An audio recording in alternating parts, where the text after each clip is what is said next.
proses untuk menjadi calon presiden dan saya akan konsentrasi ke situ sampai proses ini selesai.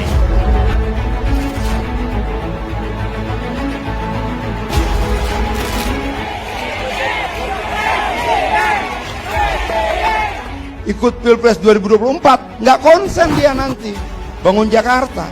Lebih baik jauhkan Anies dari rencana 2024. Jadi satu-satunya untuk menjaga dan merawat elektabilitas Anies, dia harus tinggalkan satu kerja nyata yang bisa diingat sampai 2024.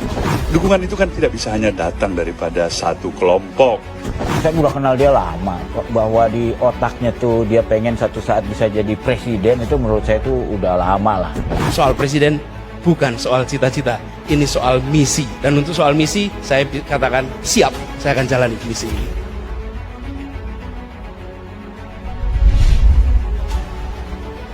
Ambisi hidup Anies Baswedan menjadi RI 1. Dongeng atau permen iming-iming yang belum pasti. Kalau memang prestasinya baik, hasilnya juga memuaskan rakyat, pasti dukungan untuk urusan presiden akan mengalir ke Mas Anies. Gubernur DKI Jakarta Anies Rashid Baswedan, salah satu tokoh politik yang namanya sudah tidak asing lagi. Jalan politik Anies bermula dari konvensi calon presiden 2014 yang dihelat Partai Demokrat. Namun ia kalah dan langkahnya untuk menjadi presiden pada periode itu pun harus terhenti. Setelah gagal melenggang di konvensi, alumnus Universitas Gadjah Mada ini pun memilih mendukung Jokowi dan ditunjuk sebagai juru bicara pasangan calon Joko Widodo dan Yusuf Kala. Anies kala itu menganggap bahwa dirinya tidak memiliki sedikit pun beban moral untuk memilih Jokowi. Saya selalu katakan, tidak sedikit pun punya beban moral. Tidak sedikit pun punya beban moral untuk bilang saya pilih Jokowi. Titik. Buah kemenangan Jokowi JK turut dipetik oleh Anies Baswedan. Ia memiliki kesempatan bergabung dalam kabinet Jokowi dengan menjabat sebagai Menteri Pendidikan. Akan tetapi, belum genap 2 tahun menjabat, Anies Baswedan menjadi salah satu menteri yang di-reshuffle.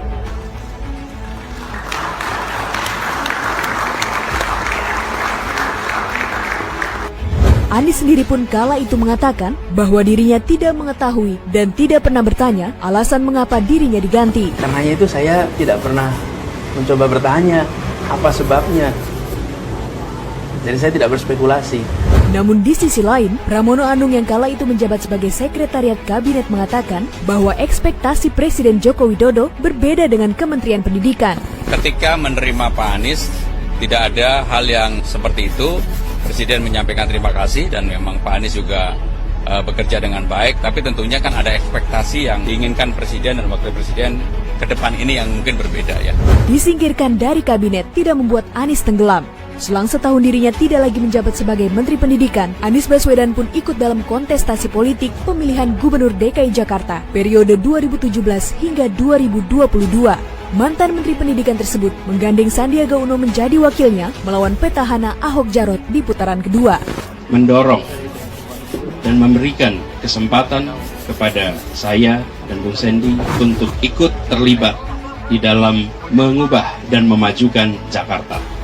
Sebagian pihak memandang pertarungan dua pasangan kontestan itu lebih banyak diwarnai politik identitas. Warna politik identitas dinilai jauh lebih kental dibandingkan dengan adu gagasan membangun ibu kota. Menurut salah seorang anggota DPR dari fraksi PDI Perjuangan Ahmad Basara, meningginya tensi politik di Pilkada DKI akibat tercampurnya urusan agama dengan politik dan urusan lainnya. Isu politik identitas makin kentara setelah Ahok diduga melakukan penistaan agama terkait pernyataan yang mengutip surat Al-Maidah ayat 51. Karena problem-problem kebangsaan di tengah-tengah masyarakat kita tidak terelaborasi dengan baik. Sehingga oleh karena itu kadang-kadang menimbulkan persepsi yang berbeda di tengah-tengah masyarakat kita. Mana persoalan politik, mana persoalan hukum, mana persoalan keagamaan. Campur baur menjadi satu sehingga kemudian dia bergulir seperti bola panas yang akhirnya bisa jadi menimbulkan situasi-situasi yang tidak terkontrol. Mengusung beberapa janji pada saat kampanye, pasangan Anies Sandi memenangkan Pilgub DKI Jakarta 2017. Selang beberapa hari dirinya dilantik, harian terkemuka Singapura The Straits Times mengulas bahwa sesungguhnya ambisi seorang Anies Baswedan ialah tertuju kepada Istana Presiden. Dan hal tersebut adalah rahasia terbuka di kancah perpolitikan Indonesia. Dalam hal ini, Anies Baswedan juga sempat digadang-gadang maju dalam Pilpres 2019. Namun dirinya mengatakan bahwa ia ingin fokus membereskan Jakarta dan menyoal pencalonan presiden adalah urusan para ketua-ketua partai politik. Sekarang saya sedang menjalani tugas di Jakarta. Ketika berbicara tentang Pilpres dan lain-lain, itu wilayahnya para ketua-ketua partai politik, pimpinan partai politik. Isu keikutsertaan Anies dalam Pilpres 2024 mendatang semakin mencuat ketika Partai Nasdem secara gamblang mendukungnya untuk maju sebagai calon presiden 2024. Hal tersebut diungkapkan oleh Ketua Umum Partai Nasdem Surya Paloh seusai dirinya mengadakan pertemuan dengan Anies Baswedan beberapa waktu lalu. 2024 tergantung Anies lah. Niatnya udah pasti ada di situ. Semua niat-niat baik itu harus terjaga secara baik. Insya Allah apabila semuanya berjalan dan sesuai dengan harapan. Insya Allah apabila semuanya seperti apa yang kita harapkan.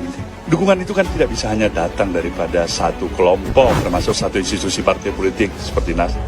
Kita mengharapkan dukungan para pihak untuk anak-anak bangsa ini yang memenuhi kapasitas dan kapabilitas memimpin negeri ini. Di lain hal, Anies Baswedan sendiri secara terang-terangan pernah mengatakan bahwa dirinya memiliki misi untuk mengubah Indonesia ke arah yang lebih baik, yaitu dengan menjadi seorang presiden.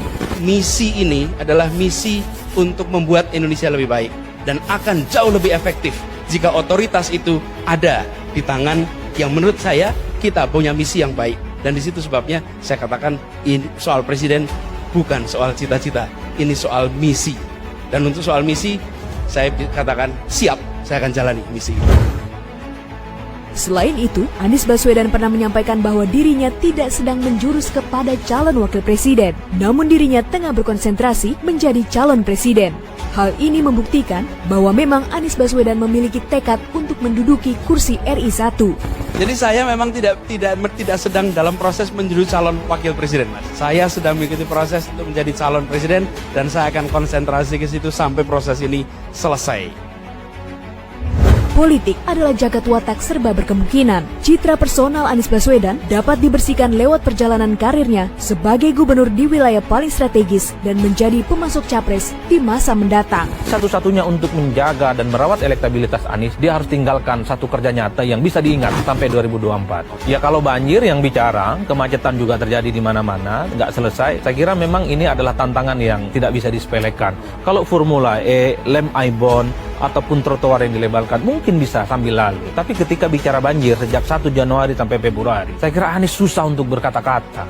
Jangankan untuk bertindak, berkata-kata aja agak susah gitu loh Bang. Assalamualaikum warahmatullahi wabarakatuh.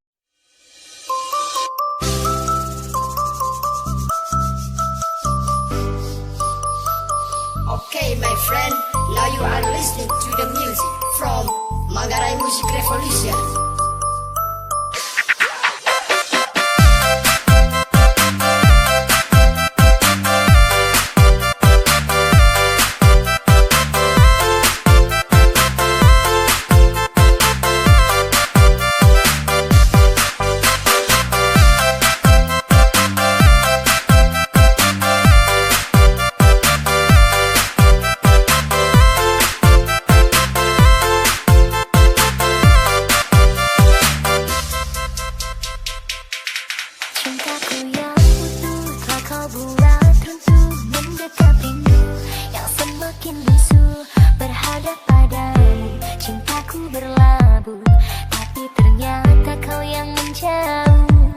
Caramu abaikan yang membuatku faham.